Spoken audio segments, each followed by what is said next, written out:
BRS BJP కుమ్మకై ప్రజాపాలనపై విమర్శలు చేస్తున్నాయని fire అయ్యారు మంత్రి సీతక్క. రాష్ట్ర ప్రభుత్వం ఇచ్చే 2000 పెన్షన్లు కేంద్రం వాటా 200 మాత్రమేనని చెప్పారు. భావోద్వేగాలతో బీజేపీ రాజకీయాలు చేస్తుందని విమర్శించారు. అధికారంలోకి రాగానే తాము 50,000కు పైగా ఉద్యోగాలు ఇచ్చామని తెలిపారు. భవిష్యత్తులో కూడా మరిన్ని ఉద్యోగాలు ఇస్తామన్నారు. మంచిర్యాలలో ఎమ్మెల్సీ ఎన్నికల ప్రచార సభలో సీఎం రేవంత్ రెడ్డితో కలిసి పాల్గొన్నారు సీతక్క. కేంద్ర బడ్జెట్లో రాష్ట్రానికి అన్యాయం జరిగిందన్నారు పీసీసీ చీఫ్ మహేష్ కుమార్ గౌడ్. రాష్ట్రానికి ఏం చేశారో చెప్పాలని, ప్రచారానికి వచ్చే బీజేపీ నేతలను నిలదీయాలని చెప్పారు.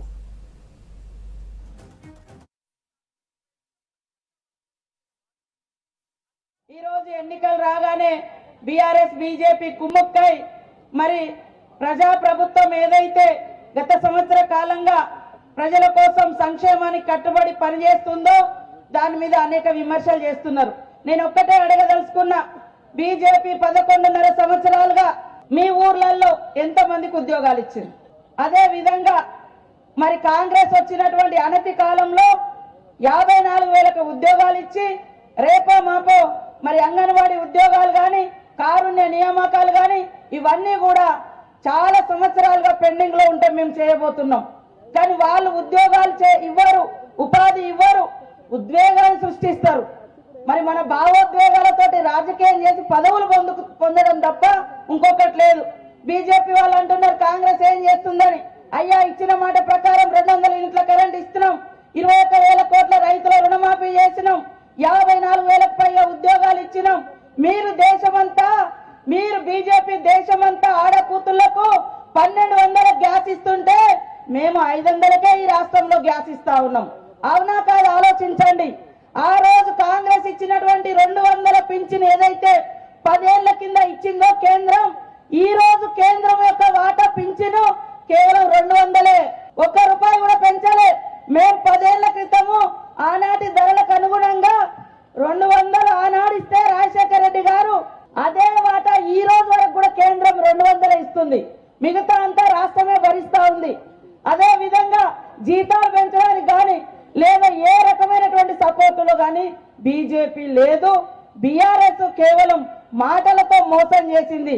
కానీ ఇచ్చిన మాట నిలబెట్టుకునేటువంటి ప్రభుత్వం మరి కాంగ్రెస్ ప్రభుత్వం, రేవంత్ రెడ్డి గారి ప్రభుత్వం.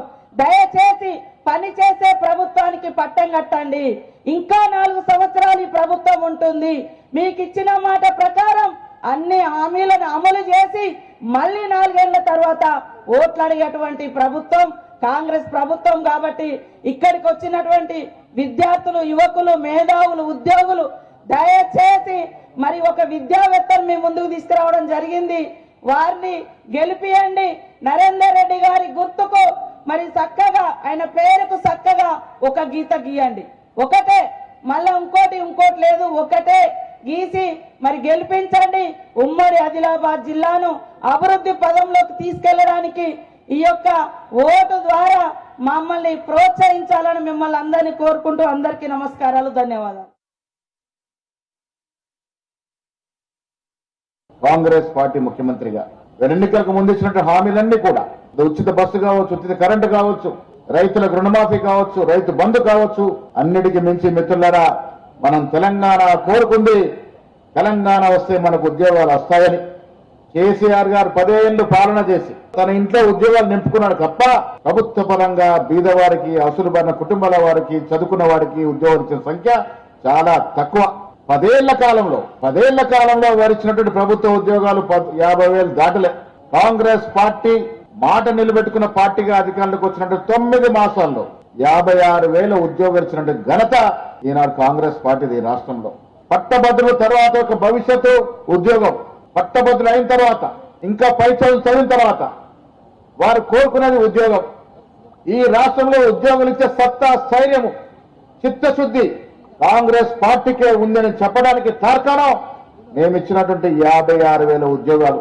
మిత్రులారు, గారు ముఖ్యమంత్రి సమక్షంలో చెప్తా ఉన్నాం, మాకు చిత్తశుద్ధి ఉంది. ఈ రాష్ట్ర ప్రభుత్వంలో న్యాయంగా ఖాళీగా ఉన్న ఖాళీలన్నీ కూడా వచ్చే రోజుల్లో భర్తీ చేస్తాం. ఇంకా 1000 ఉద్యోగాలు మీకు ఇచ్చి తీరుతామనే మాట కూడా మంచిర్యాల సభా వేదికగా మీ ముందు ఈ మాట పెడతా ఉన్నాను. ఉద్యోగాల గడ్డగా పేరున్నటువంటి జిల్లా. ఆనాడు ఇంద్రవెల్లో పిసిసి అధ్యక్షుడు రేవంత్ రెడ్డి గారు జరిపిన సభ ఈ రాష్ట్రంలో కాంగ్రెస్ పార్టీ అధికారం రావడానికి అంకురార్పణ చేసింది. ఆ తర్వాత 14 ఏప్రిల్లో ఖార్గే గారు మంచిర్యాల పట్టణంలో జరిగిన సభ దానికి దోహదపడింది. కాంగ్రెస్ పార్టీ రాష్ట్రంలో రావడానికి ఉమ్మడి ఆదిలాబాద్ జిల్లా ఎన్నో మలుపులు తిప్పిందనే మాట కూడా ఈ సందర్భంగా మనవి చేస్తా ఉన్నాం. బీజేపీ అధికారంలోకి వచ్చి 10 ఏళ్ళు అయిపోయింది. అప్పుడు ఇప్పుడు దేవుడి పేరుని ఓట్లు అడుగుతా ఉన్నారు. 10 ఏళ్లుగా మీరు ఏం చేశారో చెప్పి పట్టభద్రుల ఓట్లు అడగాల్సిన విజ్ఞప్తి చేస్తా ఉన్నాను. బీజేపీ నాయకులు వస్తే నిలదీయండి. 4 ఎంపీలను ఈ ప్రాంతం నుంచి, ఒక కేంద్ర మంత్రి కూడా ఈ ప్రాంతం బడ్జెట్లో, కేంద్ర బడ్జెట్లో మీరు తెలంగాణకు తీసుకొచ్చి సున్నా కాదా అని అడగండి అనే విధంగా మేము మనవి చేస్తా ఉన్నాను. ప్రజలకు ఏం చేస్తారో, ఈ 10 ఏళ్ళు ఏం చేసినారో చెప్పి ఓట్లు అడగాల్సిందని విజ్ఞప్తి చేస్తా ఉన్నాను. ఇది ఆషామాష ఎన్నిక కాదు.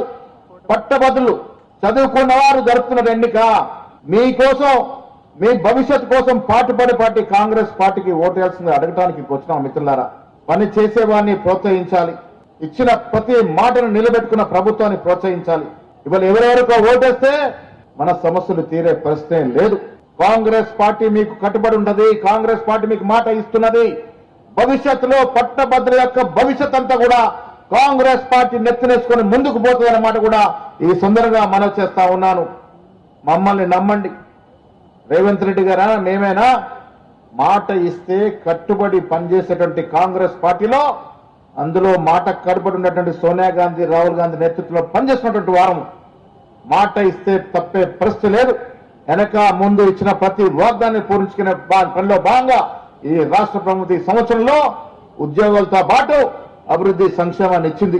అదే మాదిరిగా ముందుగా ఈ స్పీడ్ తో పోవాలంటే మీరందరూ కూడా మమ్మల్ని ప్రోత్సహించాలి. ముఖ్యంగా పట్టభద్రులు